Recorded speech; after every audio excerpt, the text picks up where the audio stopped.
নমস্কার বন্ধুরা, এই ইউটিউব চ্যানেলে জানাই স্বাগতম। বন্ধুরা, লোকসভা নির্বাচনের তৃতীয় দফার ভোট গ্রহণ বলা যেতে পারে মোটের উপর শান্তিতেই হয়েছে। পশ্চিমবঙ্গের মুর্শিদাবাদ থেকে শুরু করে 4টি যে গুরুত্বপূর্ণ আসন রয়েছে, সেখানে প্রত্যেকটি আসনেই কিন্তু বিক্ষিপ্ত অশান্তি হয়েছে। এছাড়াও কিন্তু এই তৃতীয় দফায় 11টি রাজ্য ও কেন্দ্রশাসিত অঞ্চলের মোট 93টি আসনে কিন্তু এই তৃতীয় দফার ভোট গ্রহণ হয়েছে। এর মধ্যে ছিল পশ্চিমবঙ্গের 4টি গুরুত্বপূর্ণ আসন। এর মধ্যে 120 জন মহিলা প্রার্থী ছিল। তো তৃতীয় দফার ভোটেই এবার কিন্তু নির্বাচনের নির্ধারণ করে দিতে পারে বলে মনে করছেন রাজনৈতিক বিশ্লেষকরা। এই তৃতীয় দফার ভোট হয়েছে বিহারের 5টি আসন, ছত্তিশগড়ের 7টি আসন, গোয়াতে 2টি আসন, গুজরাটের 26টি আসন, এরপর কর্ণাটকে 14টি আসন, এছাড়া মধ্যপ্রদেশে 8টি আসন, মহারাষ্ট্রে 11টি আসন, উত্তরপ্রদেশে 10টি আসন, পশ্চিমবঙ্গে 4টি আসন। এছাড়াও 2টি কেন্দ্রশাসিত অঞ্চল রয়েছে, দাদরা বা নগর হাভেলি এবং দমন ও দিউ। এছাড়াও জম্মু এবং কাশ্মীর। এইসব রাজ্যগুলিতে কিন্তু অধিকাংশের আসনগুলিতেই কিন্তু 2019 সালে জয়ী হয়েছিল বিজেপি দল। এবার তারা কিন্তু 400 আসন পার করার লক্ষ্য নিয়েছে। তো সেই লক্ষ্য পূরণের পথেই এদিনের ভোট ছিল কিন্তু অত্যন্ত গুরুত্বপূর্ণ। তো বিকেল 5টা পর্যন্ত তৃতীয় দফার ভোটে মোটের ওপর কিন্তু 60.19% ভোট পড়েছে। এবং বিভিন্ন রাজ্যের কথা বললে বিকেল 5টা পর্যন্ত বিহারে ভোট পড়েছে 56.01%, ছত্তিশগড়ে মোট ভোট পড়েছে 66.87%, এছাড়া মহারাষ্ট্রে ভোট পড়েছে 53.40%, এছাড়াও আসামে ভোট পড়েছে 74.86%, গোয়াতে ভোট পড়েছে 72.52%, কর্ণাটকে ভোট পড়েছে 66.28%, এছাড়াও গুজরাটে মোট ভোট পড়েছে কিন্তু 52.22%। এবং পশ্চিমবঙ্গের কথা যদি আমি আপনাদেরকে জানাতে চাই তাহলে দেখতেই পাচ্ছেন, তাহলে এখানে অন স্ক্রিনে লিখে দেওয়া হয়েছে যে পশ্চিমবঙ্গে বিকেল 5টা পর্যন্ত টোটাল 4টি যে গুরুত্বপূর্ণ আসন রয়েছে, মুর্শিদাবাদ, মালদাহ উত্তর, মালদাহ দক্ষিণ এবং জঙ্গিপুর। নির্বাচন কমিশনের সূত্র অনুযায়ী কিন্তু এই 4টি কেন্দ্রে বিকেল 5টা পর্যন্ত মোট ভোট পড়েছে কিন্তু 73.93%। আপনারা অন স্ক্রিনে দেখতে পাচ্ছেন।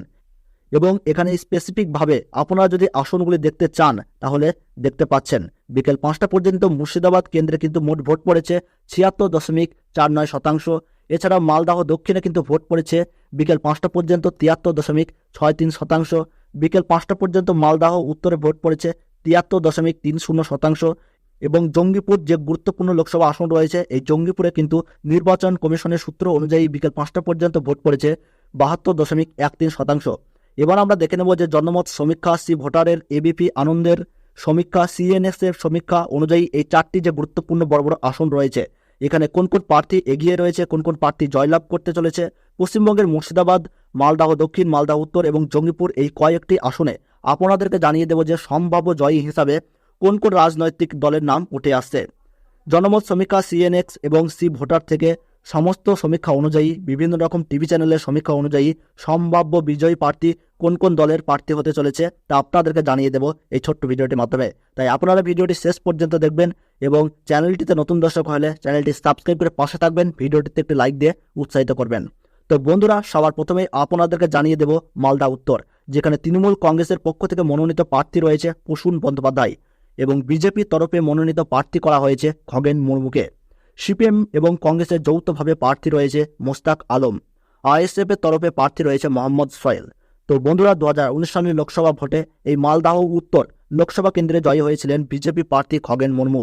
এই মালদাহ উত্তর লোকসভা কেন্দ্রে ত্রিমুখী লড়াইয়ের সম্ভাবনা রয়েছে। এখানে বিজেপি, তৃণমূল ও কংগ্রেস এই 3টি কেন্দ্রের মধ্যে জোর টক্কর রয়েছে বলে দাবি রাজনৈতিক মহলের। বিজেপি, তৃণমূলের সঙ্গে কংগ্রেসও এই কেন্দ্রে হাড্ডাহাড্ডি লড়াইয়ের জন্য প্রস্তুত রয়েছে। এই কেন্দ্রের জনমত সমীক্ষা, সিএনএক্স থেকে সি ভোটারের সমীক্ষা এবং রাজনৈতিক মহলের দাবি অনুযায়ী মালদাহ উত্তর এই গুরুত্বপূর্ণ কেন্দ্রে সম্ভাব্য জয়ী হওয়া দৌড়ে সবচেয়ে এগিয়ে রয়েছে বিজেপি প্রার্থী খগেন মুর্মু। তবে বন্ধুরা, এটাই ফাইনাল রায় নয়। ফাইনাল ফলাফলের জন্য আপনারা 4 জুন পর্যন্ত অপেক্ষা করুন, তাহলেই আপনারা সঠিক রায় দেখতে পাবেন। তো আমরা দেখতে পেলাম যে মালদা উত্তরে সম্ভাব্য জয়ী হওয়া দৌড়ে এগিয়ে রয়েছে বিজেপি প্রার্থী খগেন মুর্মু। পরবর্তীতে আপনাদেরকে জানিয়ে দেব যে মালদাহ দক্ষিণ, যেখানে তৃণমূল কংগ্রেসের তরফে মনোনীত প্রার্থী করা হয়েছে শাহনাজ আলী রায়হান, বিজেপির তরফে প্রার্থী করা হয়েছে শিল্পা মিত্র চৌধুরী এবং সিপিএম ও কংগ্রেসের তরফ থেকে যৌথভাবে প্রার্থী রয়েছে ঈশা খান চৌধুরী। তো বন্ধুরা, 2019 সালের এই মালদাহ দক্ষিণ লোকসভা কেন্দ্রে ভোটে জয়ী হয়েছিলেন কিন্তু কংগ্রেস প্রার্থী আবু হাসেম খান চৌধুরী ওরফে ডালু। মালদাহ দক্ষিণ এই লোকসভা কেন্দ্রে 3 দলীয় হাড্ডাহাড্ডি লড়াই বেশ জমজমাট হয়ে উঠেছে। একটু এদিক ওদিক হলেই ফলাফল পাল্টে যাওয়ার সম্ভাবনা থাকছে। এই কেন্দ্রে জনমত সমীক্ষা, CNX থেকে C ভোটারের সমীক্ষা এবং রাজনৈতিক মহলের দাবি অনুযায়ী এই কেন্দ্রে জয়লাভ করতে চলেছে বিজেপি প্রার্থী শ্রীরূপা মিত্র চৌধুরী, যিনি গতবার মাত্র 8,000 ভোটে পরাজিত হয়েছিলেন। তবে এই কেন্দ্রে পিছিয়ে নেয় তৃণমূল কংগ্রেসের মনোনীত প্রার্থী শাহনওয়াজ আলী রায়হান। এই কেন্দ্রে বিজেপি প্রার্থী এগিয়ে থাকলেও এখন জনগণ কি রায় দেয় সেদিকেই চোখ সবার। পরবর্তীতে আপনাদেরকে জানিয়ে দেব আরেকটি গুরুত্বপূর্ণ আসন জঙ্গিপুর, যেখানে তৃণমূল কংগ্রেসের পক্ষ থেকে মনোনীত প্রার্থী করা হয়েছে খলিলুর রহমানকে এবং বিজেপির তরফে মনোনীত প্রার্থী রয়েছে ধনঞ্জয় ঘোষ। সিপিএম ও কংগ্রেসের যৌথভাবে প্রার্থী রয়েছে মোহাম্মদ মুর্তজা হোসেন। ISF এর তরফে প্রার্থী করা হয়েছে এখানে শাহজাহান বিশ্বাস। তো বন্ধুরা, 2019 লোকসভা কেন্দ্রে জয়ী হয়েছিলেন তৃণমূল প্রার্থী খলিলুর রহমান। এই জঙ্গিপুর লোকসভা কেন্দ্রে দ্বিমুখী লড়াইয়ের টক্কর চলছে। এই টক্কর গতবারের জয়ী দল তৃণমূলের সঙ্গে বিজেপির। রাজনৈতিক মহলের দাবি অনুযায়ী জঙ্গিপুর লোকসভা কেন্দ্রে অ্যাডভান্টেজ রয়েছে গতবারের তৃণমূল মনোনীত বিজয়ী প্রার্থী খলিলুর রহমানের। তবে এই লোকসভা কেন্দ্রে জেতার জন্য উঠে পড়ে লেগেছে বিজেপিও তারা এই লোকসভা আসনটি ছিনিয়ে নেওয়ার জন্য তিলঘাম ছোটাচ্ছে। এই কেন্দ্রে জনমত সমীক্ষা, CNX থেকে C ভোটারের সমীক্ষা এবং বড় বড় রাজনৈতিক মহলের সমীক্ষা অনুযায়ী এই কেন্দ্রে সম্ভাব্য জয়ী হতে চলেছে তৃণমূল কংগ্রেসের তরফে মনোনীত প্রার্থী খলিলুর রহমানের। তবে এই জয় সম্ভাব্য হিসাবে আপনাদেরকে জানানো হচ্ছে বিভিন্ন রকম জনমত সমীক্ষা থেকে কিন্তু এই রায় উঠে এসেছে। তবে এই রায় কিন্তু শ্রেষ্ঠ রায় নয়। শ্রেষ্ঠ রায় জানতে হলে, অর্থাৎ সঠিক ফলাফল জানতে হলে 4 জুন পর্যন্ত কিন্তু আপনাদেরকে অপেক্ষা করতে হবে। পরবর্তীতে আপনাদেরকে জানিয়ে দেব মুর্শিদাবাদ। তো মুর্শিদাবাদের তরফে তৃণমূল কংগ্রেসের মনোনীত প্রার্থী রয়েছে আবু তাহের খান, বিজেপি প্রার্থী রয়েছে গৌরী শঙ্কর ঘোষ এবং CPM এর তরফে মনোনীত প্রার্থী রয়েছে মোহাম্মদ সেলিম। CPM ও কংগ্রেসের তরফে কিন্তু এই মনোনীত প্রার্থী মোহাম্মদ সেলিমকেই করা হয়েছে। ISF প্রার্থী হাবিব শেখ। তো বন্ধুরা, 2019 সালের লোকসভা ভোটে এই মুর্শিদাবাদ লোকসভা কেন্দ্রে জয়ী হয়েছিলেন তৃণমূল প্রার্থী আবু তাহের খান। এই গুরুত্বপূর্ণ মুর্শিদাবাদ কেন্দ্রে জনমত সমীক্ষা, CNX থেকে C ভোটারের সমীক্ষা, ABP আনন্দ, নিউজ 18 সহ বড় বড় রাজনৈতিক মহলের দাবি অনুযায়ী এই লোকসভা কেন্দ্রে কিন্তু গতবারের বিজয়ী তৃণমূল প্রার্থী আবু তাহের খান কিন্তু জয়লাভ করার সম্ভাবনা রয়েছে। তবে এই লোকসভা কেন্দ্রে জনগণের রায় হবে শ্রেষ্ঠ রায়। তাই ফলাফলের দিন পর্যন্ত বিজয়ী প্রার্থীর নাম জানতে একটু অপেক্ষা করুন। তো বন্ধুরা, ভিডিওটি ভালো লাগলে একটি লাইক করবেন। বর্তমানে আপনি কোন এলাকার ফলাফল জানতে চাচ্ছেন তা আমাদের কমেন্ট বক্সে কমেন্ট করে জানাবেন।